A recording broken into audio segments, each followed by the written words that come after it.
Бүхрийн шийдлэлээр бол Атмор компани септик системийг 2003 оноос хойш суурилуулж байгаа. Септик системийн давуу тал нь ашиглалтын зардал багтаа. Энэ системээс бүхрийн эвгүй үнээр гарахгүй. Монгол оронд хөлөлтийн гүн ойролцоогоор 3 м байдаг. Энээс доош нь септик танка хийсэн байх юм бол энэ системийг үйл зөнгөө ашиглах боломжтой. Атмор компани септик систем бүхрийн цэвэршүүлэн бүрсэнд шингээдэг ухаадаг систем юм. Бидний үйлдвэрлэдэг танк байгаль дээлтэй, удаан эдлгээтэй, септикийн зориулалттай ба бид инженерийн хяналттай, өндөр чанартай суурилуулалт хийж гүйцэтгэснээр бүхрийн асуудлыг мартан аян тухтай амьдрнаа. Энэ системийн маань онцлог бол яг Монгол инженеруудын уруу ухаан шингээж, тэгээ Монгол улсын хөрсний онцлогт бол таарч бүх газар хийх боломжтой. Тухайн айл нь бол нэг ариун цэврийн өрөөтэй байх хэрэгтэй. Тэр ариун цэврийн өрөөнөөс бохир зайлуулах нэг юм хоолой гарна.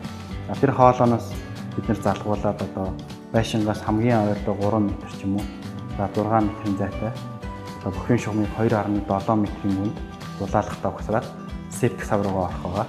Ингээд септик сав маань болохоор хөлөлтийн гүнд ойролцоогоор 3.8-4 м-ийн хүнд суугддаг.